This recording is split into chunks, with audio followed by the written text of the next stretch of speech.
Gulf Pakistan की तमाम videos देखने के लिए हमारा चैनल सब्सक्राइब कीजिए और बेल के आइकन पर क्लिक कीजिए ताकि आप हमारी आने वाली तमाम वीडियोस से बाखबर रह सकें।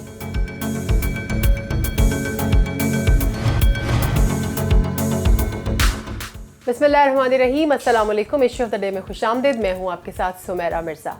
आज के प्रोग्राम में हम सबसे पहले बात करेंगे, आप सब जानते हैं कि हमजा शहबाज भारी वोटों के साथ वज़ीर आला पंजाब मुंतखब तो हुए, लेकिन अभी तक हलफ नहीं उठा सके। डिफरेंट रीजंस उसके सामने, लेकिन सबसे स्ट्रॉन्ग रीज़न यही है कि जो गवर्नर पंजाब हैं वो ही विलिंग नहीं है शायद उनका हल्फ उठाने के लिए। और इसी तरह से उन्होंने जो है वो कुछ कंप्लेंट्स भी की हैं कि एक तो यहाँ पर रेगिंग हुई है, दूसरा उन्होंने कहा कि जो वज़ीर आला, क्योंकि वो वज़ीर आला ही कहते हैं, वज़ीर आला पंजाब जो है उस्मान बुज़दार साहब, उनका इस्तीफ़ा जब मेरे तक नहीं पहुँचा तो वो कैसे एक्सेप्टेंस हो सकती है, मेरे पास है ही नहीं गवर्नर हाउस में ये बात। और कुछ इसको लाइटर नोट पर भी लिया जा रहा है, उस बारे में भी बात करेंगे। और दूसरे नंबर पर हम बात करेंगे वज़ीर आज़म शहबाज शरीफ साहब की परफॉर्मेंस पे कि क्या वो उस तरह से डिलीवर कर सकेंगे जिस तरह से एक्सपेक्टेशंस हैं या जिस तरह से वो चाहते हैं या नहीं। फिर मिफ्ता इस्माइल साहब की और IMF के साथ जो उनकी निगोसिएशन चल रही थी वो तकरीबन उनके बकौल कामयाब हो चुकी है और IMF कर्ज प्रोग्राम में $2 अरब का फैसला करने पर रजामंद भी हो चुका है। इसके अलावा इलेक्शन कमीशन ने PTI की रिव्यू पिटीशन, उस पर भी बात करेंगे। इकबाल शाह साहब हमारे साथ प्रोग्राम में ज्वाइन कर चुके हैं। सर कैसे हैं आप? ठीक है, बहुत मेहरबानी, शुक्रिया सर। लगता है इत्तेकाफ बैठ गए गवर्नर साहब। देखिए, कोई भी चीज़ नेचुरल हो तो वो आराम से जिसको इक़्तिदार की मुंतकिली कह सकते हैं हो जाती है। कभी ऐसा हुआ नहीं, ये पहली दफ़ा हुआ। अननेचुरल जब इस तरह की बातें होंगी, और पंजाब में किसको नहीं पता, और फिर जिस तरह फेडरल गवर्नमेंट बदली गई, फिर पंजाब में उसी तरह बदलने की कोशिश की गई, तो उसके ये कॉन्सिक्वेंसेस तो आने थे। ठीक है, आप देखें कि एक मेजॉरिटी को छोड़ के आप छोटे छोटे ग्रुपों की जो है मेजॉरिटी बनाते हैं। फिर PTI के जो 26 मेंबर्स हैं उन्होंने वोट दिए हैं, बिल्कुल, तो जिनका भी फैसला सुप्रीम कोर्ट ऑफ पाकिस्तान के पास अभी मौजूद है, वो अल्लाह करे ईद के बाद उन्हें टाइम दिया है, वो हो सकता है क़यामत तक फैसला आ जाए।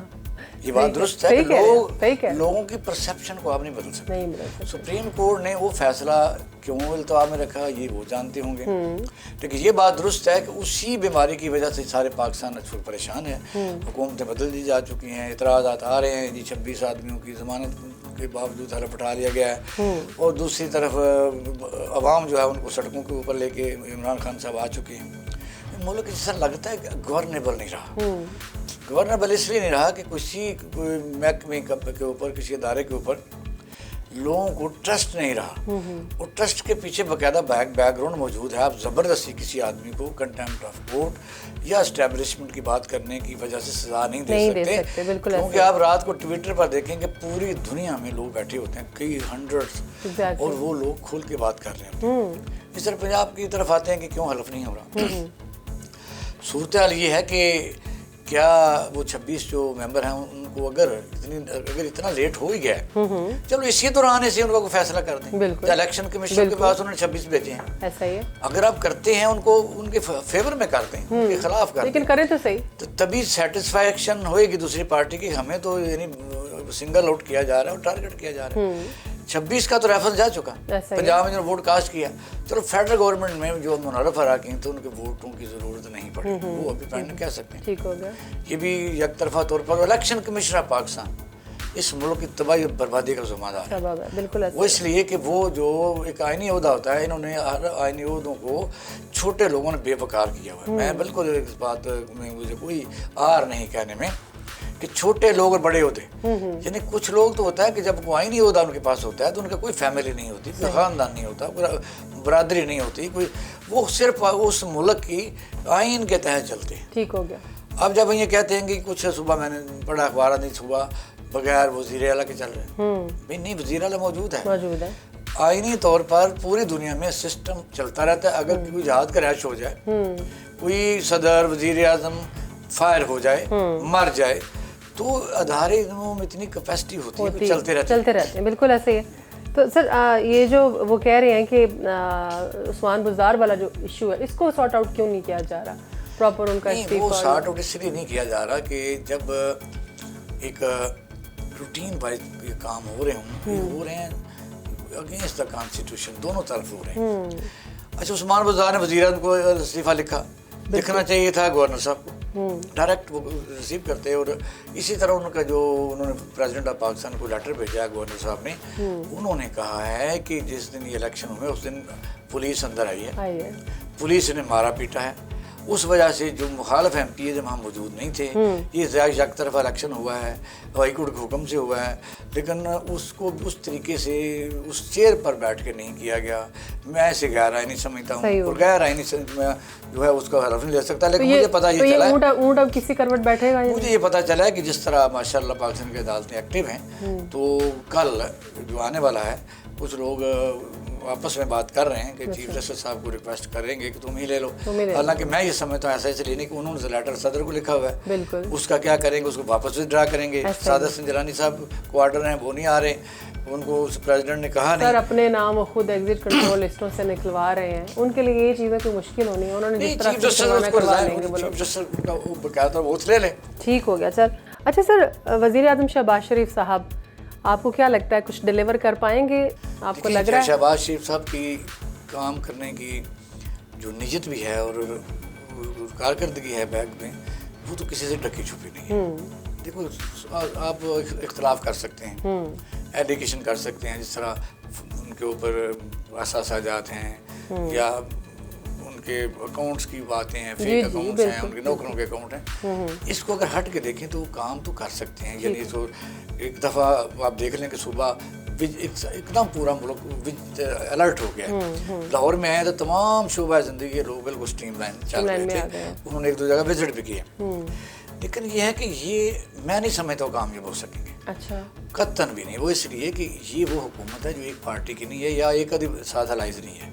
ये फेडरल गवर्नमेंट जो है ये 13-14 जमातें इसमें शामिल, आपको भी पता है कि उसमें मसलन बलोच हैं, वो उन्होंने जो नया मुतालबा किया जो मिसिंग पर्सन है, मिसिंग पर्सन का डायरेक्ट इल्ज़ाम एस्टेब्लिशमेंट आता है। और अगर वज़ीर आज़म कहता है कि मैं उनसे बात करूंगा जिनके पास अख्तियार है, तो फिर कल को इनको हो सकता है इसके कॉन्सिक्वेंसेस भी आगे आने वाले हैं। फिर मियाँ साहब को वहाँ जब उन्होंने तकरीर की है तो उन्होंने कहा ये जो 200 बिलियन रुपए की सड़क बननी है 1.5 साल में बन जाएगी, और हैरान रह रहे थे सामने से बैठे थे इंजीनियर। तीसरा ये है कि मुश्किल ये है कि जो इन्होंने अभी तक ओवर कॉन्फिडेंट हो रहे हैं, नहीं जो मुहब्बे वतन इनको उतारे, हम मुहब्बे वतन नहीं कहते हैं, उन्होंने साबित भी किया है। ऐसी बात नहीं है कि हमको मुहब्बे वतन नहीं कहते हैं, ये मुल्क है तो वो हुक्मरान है। बिल्कुल। लेकिन अगर अपने हुकूमत चलाने के लिए या अपने ओहदे के लिए या वज़ारत उज़्मा के लिए वो कंप्रोमाइज़ करते हैं बलोचों से, उस हद तक चले जाते हैं, अली वज़ीर और मोहसिन दावड़ तक जी, मौलाना फजल रहमान तक चले जाते हैं जो फाटा के इंतज़ाम के ख़िलाफ़ था। MQM जो कार्रवाइयाँ करती है या उनके मुतालबा बढ़ रहे हैं उनके साथ कंप्रोमाइज़ करती है। और पीपल पार्टी खास तौर पर सबसे जो है दूसरे नंबर पर पार्टी आती है, उनको सारे कॉन्स्टिट्यूशन वो दे देते हैं। ठीक हो गया, तो डिलीवर क्या करेंगे? डिलीवर नहीं कर सकते। बिल्कुल सही, आपके नज़र में शहबाज शरीफ साहब डिलीवर नहीं कर सकेंगे। अच्छा ठीक है सर, ये तो वक्त बताएगा, लेट्स सी क्या होता है क्या नहीं होता, और इलेक्शन कब होते हैं ये भी देखते हैं। तब तक वज़ीर सब कुछ करते हैं या नहीं करते। मिफ्ता साहब की जो है वो उनके साथ नेगोशिएशन मुकम्मल हो चुकी है और $2 अरब का इजाफा करने पर रजामंद हो गया IMF। तो ये क्या है सर, ये आते ही IMF के पास चले गए और ये सारी बातें शुरू हो गई, पेट्रोल सब्सिडी भी खत्म हो गई। आगे प्रोग्राम में रिपीट कर लेते हैं। बच्चों को पता है कि ये मिफ्ता साहब जो है जब ये सर पर उन्होंने रखी हुई थी बाजू, रो रहे थे कि जी मुल्क तबाह कर दिया गया, इकानमी है, प्रोडक्शन नहीं हो रही, तो उसी वक्त सवाल किया गया था जब पिछली हुकूमत थी कि आपकी कंपनी ने 3.5 बिलियन रुपए कैसे कमा लिया। बिल्कुल उसी सवाल किया गया था, ऑन स्क्रीन किया गया था, माना फिर दांत निकालने शुरू कर दिए। बिल्कुल। अब मिफ्ता साहब कहते थे जी तेल जो है वो मैं आऊँगा तो सस्ता करूँगा। IMF जो है गुलामी है। दोनों काम उसने शुरू कर दिए। और IMF के बाद जब गए हैं तो आप देखेंगे जो कड़ी शराइत हैं जो पिछली हुकूमत भी नहीं मान रही थी, उन्होंने कहा जी आपका जो पेट्रोल है उस पर जो सब्सिडी खत्म करें, बिजली पर खत्म करें, गैस पर खत्म करें, और ये है कि हम आपको देंगे। और दूसरा एक और भी एलिगेशन आ रहा है कि अगर तो यही वो लेटर ट्रेल है तो अमेरिका ने उसको कंफर्टेबल इस हुकूमत को करने के लिए 2 बिलियन एक्सटेंड किया। तो लेकिन अगर एक्सटेंड भी किया है तो उन्होंने शराइत भी उससे उतर ही रखी हैं। अब आप आइंदा दिनों में देखेंगे बड़ी मुश्किल है कि IMF की शर्तों को अगर नहीं मानेंगे तो मानना तो पड़ेगा, पेट्रोल महंगा होगा। पेट्रोल अगर महंगा होगा तो बहुत महंगा हो जाएगा, उसमें आप आपके किराया ज़्यादा बढ़ जाएंगे, ट्रांसपोर्टेशन बढ़ जाएगी, और आपके फसलों पर जब पानी लगता है ट्यूबवेल वो होंगे, ट्रैक्टर चल रहा है। इसका मतलब यह है कि पाकिस्तान में एक एक और महंगाई का तूफान, फिर हम कहते हैं जब रोजाना 3 रुपये का तूफान कहते थे, तूफान आने वाला है। और मिफ्ता इस्माइल जो है ना, वो लोगों को अब झूठ बोल बोल के फिर उन्होंने एक और बड़ी वहाँ ऑब्जेक्शनेबल जो बात की आपके सामने कि साहब का हुकूमत बड़ी आयतें पड़ती है। हाँ जी, फजूल बात, बिल्कुल। तो ये नहीं सर, करना चाहिए। यानी कि जो आवाम है अब उनको नज़र तो आ रहा होगा कि महंगाई की वजह से, महंगाई का नाम लेकर ये लोग सड़कों पर निकले थे और वज़ीर आज़म इमरान खान को हटा दिया था, और अब वही महंगाई की डगर पर खुद भी चल पड़े हैं। तो इतना तो शऊर आ गया आवाम को, अब मेरा ख्याल है नून लीगियों को चुप ही रहना चाहिए, बोलना नहीं चाहिए। इलेक्शन कमीशन में सर जो PTI की रिव्यू पिटिशन है उसके ऊपर अपना कॉमेंट कर दीजिए, हमारे पास 2 मिनट है। मेरा ये है कि आप देख रहे हैं कि जो इलेक्शन कमीशन पाकिस्तान है वो बिल्कुल जानबदार है। ऐसा ही है। अच्छा, वहाँ एक केस है, पीपल पार्टी की फॉरेन फंडिंग है, मुस्लिम नून की भी है। सर सॉरी आपकी बात काट लूँ, कहा जाता है कि जो भी गवर्नमेंट आती है इलेक्शन कमीशन उसके साथ होता है, लेकिन PTI के तो बिल्कुल रिवर्स हुई है बात। ये तारीख साबित करेगी कि ये वाकया शुरू में क्यों इलेक्शन कमीशन को ऐसा बंदा वहाँ बैठाया गया जो वक्त ज़रूरत उसको इस्तेमाल में लाना था। क्योंकि इमरान खान उस वक्त डॉक्टर कदीर की तरह कन्फेशन की किसी के कहने पर कि मैंने रखा है, हालांकि बाद में कहा कि उसने नहीं रखा, ये एस्टेब्लिशमेंट रखा था और अपोजिशन को भी नाम वही दिया गया था।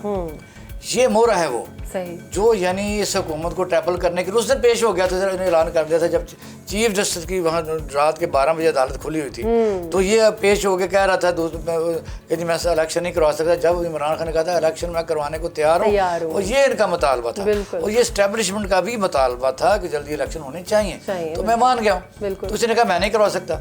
ये बाकायदे के एजेंडे पर है, तो जो पाकिस्तानी कौम को जलील कर रहा है, मैं समझता हूँ कब तक का इंसान रहना होता है। इस वक्त पूरी कौम सड़कों के ऊपर निकली नए निज़ाम के लिए। मुझे बताइए कि ये जानवर है कोई, ये लोग नहीं हैं, ये पढ़े लिखे नहीं हैं, इनके मसाइल नहीं हैं, ये किसी को फॉलो नहीं करते। भाई एक ही हल है सारे बीमारियों का, आप इलेक्शन करवाएं और फिर नून लीग के को भी वहीं रखें, पीपल पार्टी की फॉरेन फंडिंग वहीं रखें। आपने एक एजेंडे के तौर के ऊपर PTI को टारगेट किया हुआ, इस पर पाबंदी लगाई जाए और जमातों पर कभी पाबंदी लगाने से फायदा हासिल नहीं हो सकता, हमेशा उनकी पॉपुलैरिटी में इजाफा होता है। इसलिए कौम की और मेरी तो भी यही ख्वाहिश है कि इलेक्शन कमीशन को एक गैरतमंद अफसर के तौर पर रिजाइन देना चाहिए। इसलिए कि भाई रिजाइन दो, तो मैं नहीं है सर। और इस्लामाबाद हाई कोर्ट ने जो ऑर्डर किए थे, एक लाइन है जी, उन्होंने कहा था 1 महीने के अंदर फैसला करो। अंदाजा आप कर लें कि उन्होंने पर्पजली शॉर्ट लिस्ट किया कि PTI को 1 महीने फैसला करो। चाहिए तो ये था, अगर इंसाफ का बोलबाला होना था, अदारों ने अपनी इज्जत करवानी थी। कहते हैं कि सारी पार्टियों को करो। Exactly. ये है अलमिया, ये अलमिया, बिल्कुल सही कह रहे हैं आप सर। ये तो वक्त बताता है अब आगे क्या होता है। हम री इलेक्शन की बात करते रहते, तो हो सकता है कि शहबाज शरीफ साहब अपना पूरा टेन्योर जो है वो 1.5 साल का वो एंजॉय करके ही जाएं। और लेट्स सी इनकी परफॉर्मेंस क्या होती है। इकबाल शाह साहब बहुत शुक्रिया डिस्कशन के लिए। नाज़रीन, आज के प्रोग्राम में इतना ही। अगले प्रोग्राम में फिर से नई डिस्कशन के साथ आपकी खिदमत में हाजिर होंगे। तब तक के लिए सुमेरा मिर्ज़ा को इजाज़त दीजिए। अपना ख्याल रखिएगा। अल्लाह हाफ़िज़।